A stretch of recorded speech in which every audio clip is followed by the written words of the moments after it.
Well, both you and Chris have interesting choice of shirts today. I don't know if you've seen his yet, but I haven't seen his yet. you'll What have is to it? check it out. It's what did it say, guys?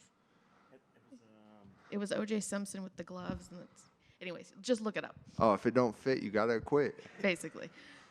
So, can you explain yours? Huh? Can you explain your shirt? That's what I'm coming to do on Saturday. I'm coming to clap his cheeks. Plain and simple. I'm gonna give it a whirl. So it's been about 5 months since we've seen you. Is that a good amount of time for you to be off, or did you want to fight sooner? No, I look forward to the time off now. I'm getting older. Kids are getting older. So I like to spend time at home more. So, yeah, the time off is really nice. It's a lot. It's a change of pace. But I'm at a point in my life now where it feels right. So, yeah, I enjoy it. So I know you were supposed to fight Marvin Vettori. When you heard that it was going to be Chris Curtis, what were the changes that you had to make, or of any, for this fight camp? I think Chris is a lot more technically capable in the striking realm. He's been around a long time, fought a lot of good guys. He's game as they come. So more mental. I had to prepare in a whole different realm mentally. But again, Chris is how he approaches the fight. His IQ is better. He's got better technical abilities, in my opinion. So I would say Chris is a lot tougher test than Marvin is. So it is what it is. We've faced each other before, obviously, and we only had a couple days or whatever to prepare, if anything, and now we have a little bit more time to prepare for each other. So we'll see who can make the adjustments, and we'll see what happens. Do you think that's going to be the biggest difference this time around? Just the fact that you were able to actually prepare for him, whereas you weren't before? For sure. I think my preparation is what makes me me. The way that I prepare mentally, physically, emotionally is just what just makes me me. That's what allows me to go do what I need to do and be the best that I can be.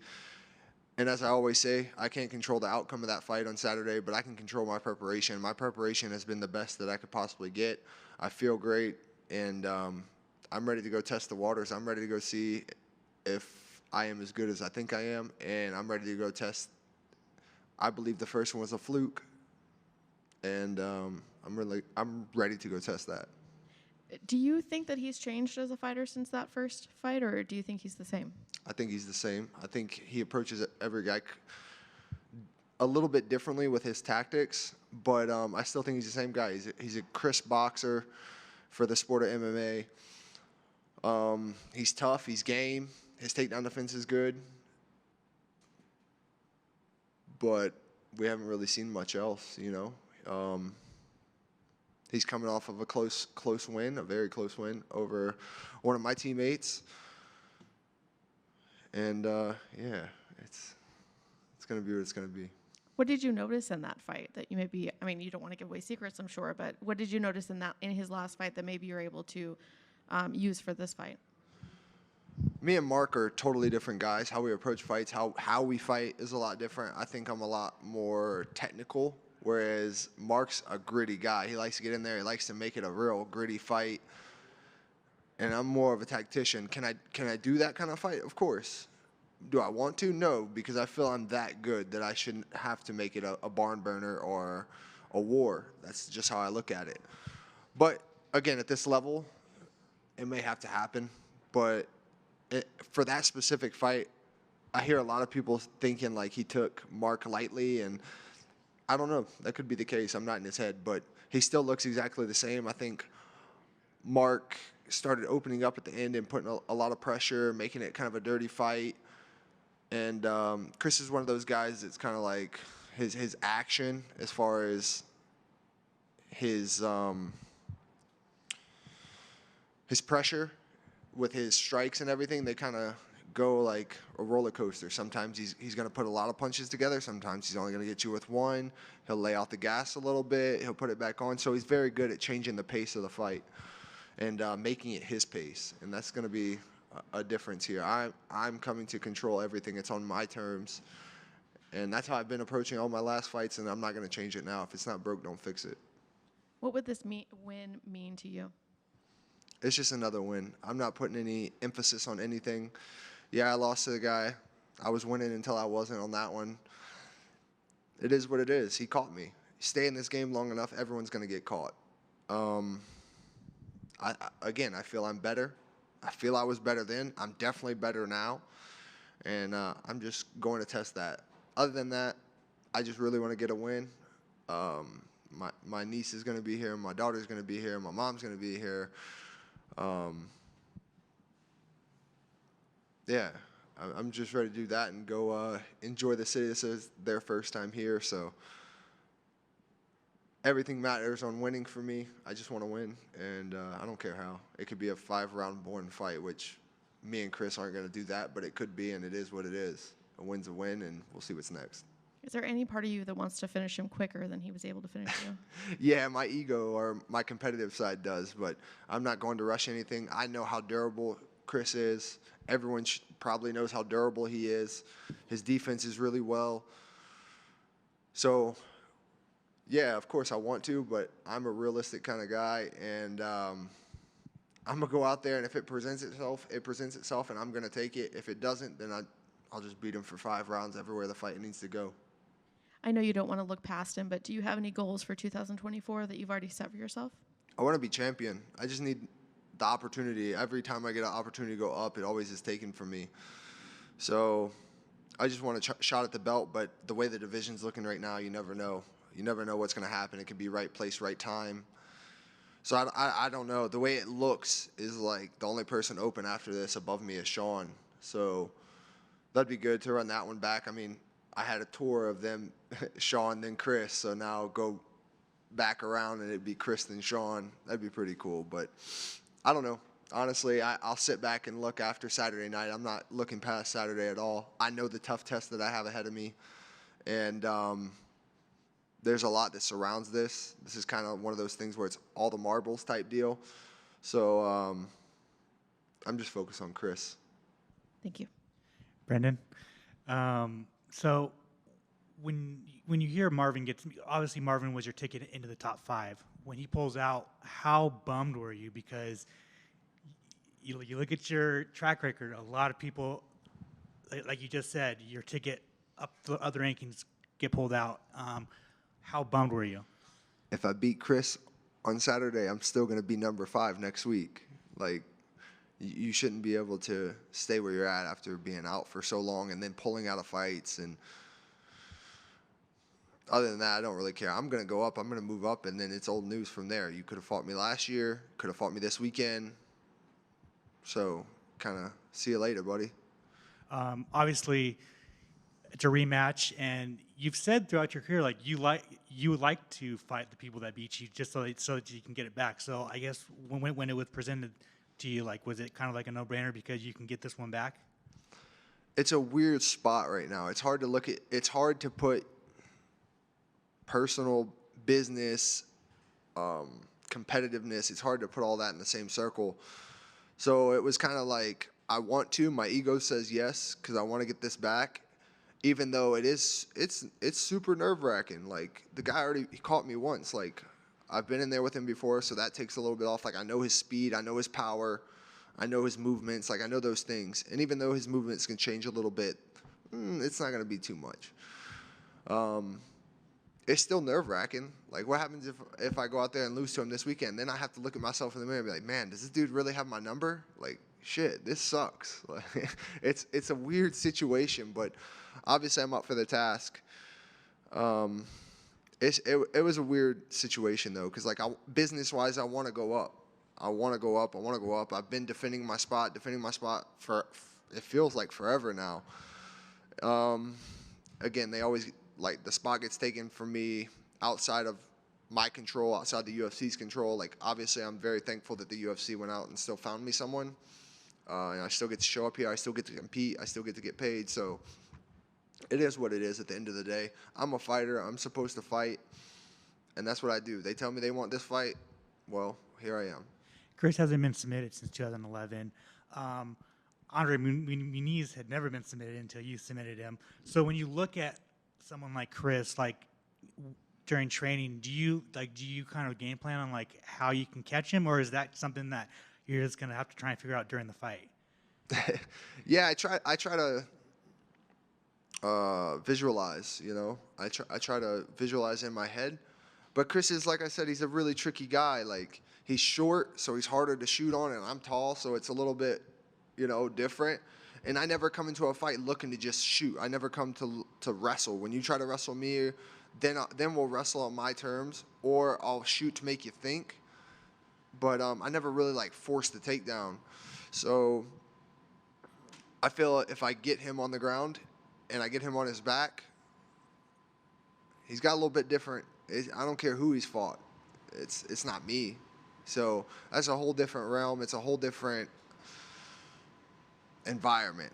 You might work on the ground with a lot of good guys. You might do this or that. But me on top, it's a different ball game. Even if you survive the round, great. But you're going to look totally different about everything, how you're going to view the fight with takedowns and trying to be defensive and your approach to push pressure on me and just being under me. The pressure that I give is just different. The way that I set up my strikes, my ground and pound is just different.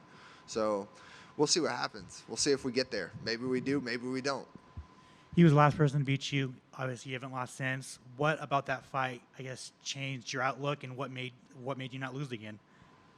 I think it was just more I realized that I needed to go work on my mentality and how I approach that. We train for everything but the mental part. And so working on my mental and being able to cope in different ways has really helped me. And that's what I focused on. Not specifically after that fight. It was after the Malkoon fight that I really went out, found someone, and dove into that. But that fight was another big piece. There was a lot of things going on outside of the fight, and it is what it is. He was a better man that night. He caught me. It is what it is. Now we're back, and we'll run it back, and we'll see if I can do what I'm supposed to do.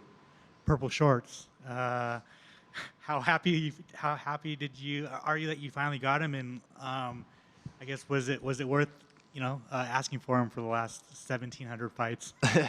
I got white with purple lettering this time, so they said it'll take a process. But eventually, I don't know. Eventually, probably there'll be whatever color you want, But this one will be white with purple letters, and it's cool, man. It's cool to get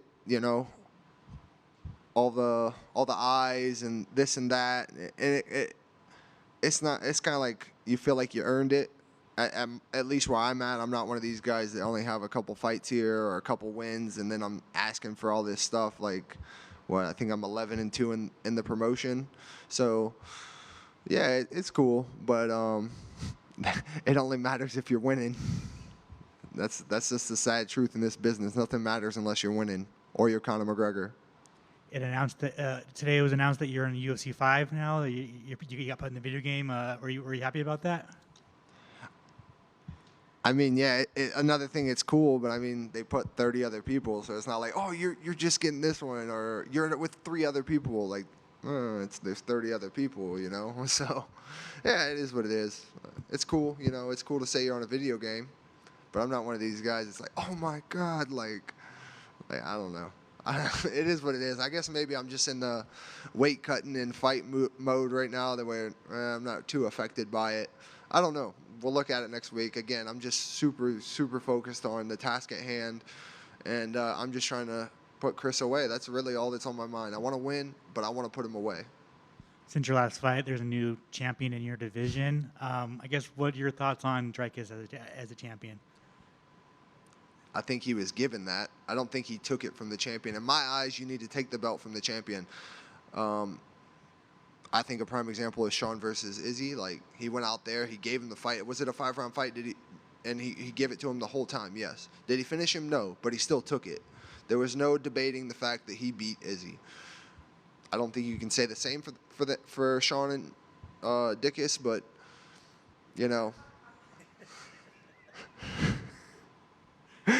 But yeah, man. I if I get my opportunity, which obviously someone's gonna have it before me, I think it's an easy night in the office. And obviously, I don't mean easy as it's a walk in the park. Every fight is a fight. It's tough. Anything can happen. But as far as stylistically on the matchup, I don't think he has what everyone else has, a puncher's chance. He beats me nowhere else. There's been some rumors that him and Izzy are probably going to fight. What do you think of that matchup? Do you think Izzy deserves that fight with him, or do you think they're kind of just giving it to him? No, I think they need the star power. I heard it might be in Perth, and obviously, Izzy can sell over there for sure. He's still got star power. Izzy does. So, and they had their little beef back and forth. So I guess they're trying to build off of that. But I think, in my personal opinion, I think Sean and him should have to run it back. I think they should have to see who the real champ is.